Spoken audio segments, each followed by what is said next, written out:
Morning, কেমন আছেন সবাই? নিশ্চয়ই সকলে খুব ভালো আছেন আশা করা যায়। বাসন পড়ে রয়েছে, ওগুলোকে আমি এখন ক্লিন করব সবার আগে। সাথে রয়েছে এক গাদা জামা কাপড়, ওগুলোকে গোছাতে বসবো টপাটপ। চলুন, এই সমস্ত কাজ করবার পাশাপাশি রান্নাও রয়েছে, সব মিলিয়ে আজকের ব্লগটা তাহলে শুরু করা যাক। এই সকালেতেই রোদ্রে খাঁ খাঁ করছে চারপাশ, গাছগুলো এত রোদ্রে কি বলবো, কি পরিস্থিতি। সূর্য বাবা একটুখানি তার তেজ কমালে ভালো হয়। আলু পটলের তরকারি বসাচ্ছি। এই পটল কেটে নিয়েছি, সঙ্গে পেঁয়াজ টমেটো কাটা রয়েছে, আলুটা দিয়ে দিয়েছি।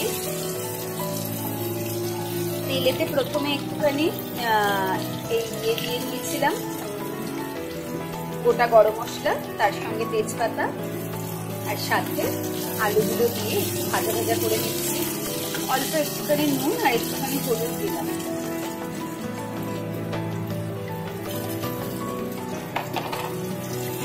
আমি আজকে আলু পটলের তরকারিটা সয়াবিন দিয়ে দিলাম, খেতে খুব ভালো লাগে। আর সয়াবিন খেতে আমি মেনু জীবনে ভীষণ ভালোবাসি। পেঁয়াজ আর টমেটোটাও এবার একটু সঙ্গে দিয়ে দেব, যাতে ভাজা ভাজা হয়। রান্নায় যত হাত ব্যবহার করা হয় তত কিন্তু রান্নার স্বাদ আরও খোঁজাই হয়, যেটা আমার নিজস্ব ব্যক্তিগত মতামত। ছোটবেলা থেকে দেখেছি মা, দিদা, ঠাকুমা, জেঠু সকলকে মাসিদের হাতের সাথে ভালোবাসাগুলো যায় তো, এত ভালোবেসে বানানো জিনিস। ভাজা ভাজা হয়েই এসেছে, এর মধ্যে অল্প করে দিয়ে দিলাম আদা রসুন বাটা। জন্য অল্প করে জল দিয়ে দিলাম, আজ আর আমি গরম জল করে উঠতে পারিনি। সাথে আজকে মিষ্টির জন্য দেব অল্প করে আখের গুড়। আখের গুড় খাওয়া শরীরের জন্য খুব ভালো, রং স্বাদ দুটোই ভারী খোলতাই হয়। ছোটবেলায় মা যখন রান্না করতো সেই সময় মাকে দেখেছি আখের গুড় ব্যবহার করতে। মাঝে একটু ভিডিও করতে ভুলে গেছিলাম, সয়াবিনটা দিয়েও একটু কষিয়ে নিয়েছি, কষে এসেছে, তেলটাও ছেড়ে দিয়েছে। এবারে একটু জল দিয়ে ঝোল করে নেব। ঝোল বসিয়ে দিলাম, মনে হয় নুনের পরিমাণ ঠিকই আছে। রান্না একদম কমপ্লিট। একটুখানি ঘি আর অল্প করে একটু ভাজা মশলা দেব। এবারে গরম মশলার গুঁড়ো দিলেও খুব ভালো লাগতো খেতে, তবে যেহেতু আমি একটুখানি ভাজা মশলাই বানিয়েছি সেই কারণে ভাজা মশলাটাই দেব। সাথে অল্প একটু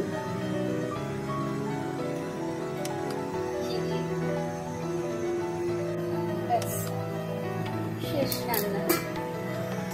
খেলাধুলা চলছে ভীষণ, এলসা এনাদেরকে নিয়ে। আর আমি এই যে আমার ছানা পোনারা,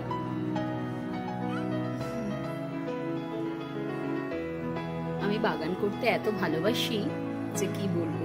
বিকেল বেলাটা খুব ভালো লাগছে, আমি একটু ছানা পোনাদের দেখছি জানলা দিয়ে, সাথে একটু পেপার পড়া চলছে, মেয়ের সঙ্গেও একটু খেলাধুলা চলছে। আমাদের এখানের মহিষমর্দিনী পুজো, মহিষমর্দিনী তলার এই ঠাকুর। আজকে নবমী, আজকে লাস্ট পুজোর দিন। বহু পুরানো প্রাচীন পুজো আমাদের এখানকার।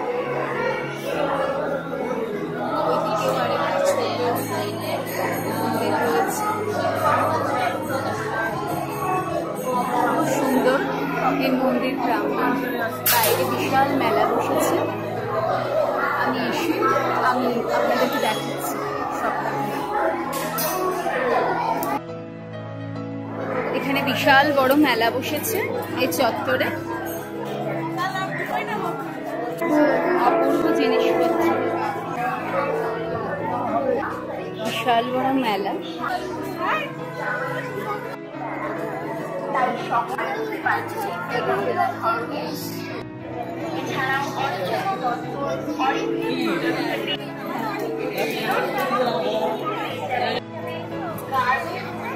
এটি নোনাপুকুর ধার, মেলার প্রধান আকর্ষণ। জিলিপি ভাজা চলছে।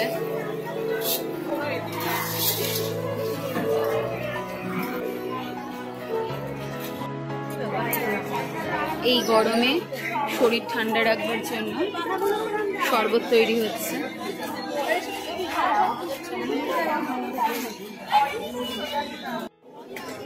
কত রকম জিনিসের পসরা সাজিয়ে বসেছে, বিভিন্ন ধরনের বোতল, বল।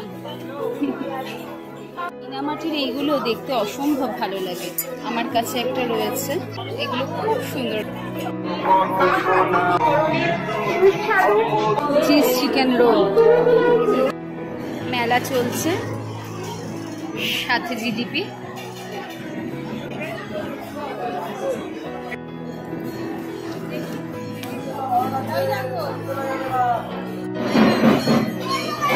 মায়ের আরতির আওয়াজ শুনতে পাওয়া যাচ্ছে। এবার আমরা মেলা শেষে, পুজো শেষে বাড়ির পথে রওনা দিচ্ছি। বাড়িতে গিয়ে আবার আপনাদের সঙ্গে দেখা হবে। মেহুল বলছে ওনাকে একটুখানি এরকম কিছু স্পাইসি খেতে চাইছিল, তা আমি একটু চিকেন ম্যারিনেশন করেই রেখেছিলাম, ম্যারিনেট করে, তো সেই ম্যারিনেটেড চিকেন দিয়ে খুব চটজলদি বানিয়ে নিলাম এই চিকেন চাট। এর পরের দিনকে আপনাদের সঙ্গে এই রেসিপি শেয়ার করব। আজকের জন্য এই পর্যন্তই। সকলে খুব ভালো থাকবেন, সুস্থ থাকবেন, ভালোবাসায় ভরে থাকবেন। আর আমাদের এই ভিডিও, আমাদের এই ব্লগ যদি ভালো লেগে থাকে তাহলে প্লিজ একটা লাইক করবেন, কমেন্ট করবেন এবং শেয়ার করবেন। Thank you so much for watching this video. Bye bye, good night.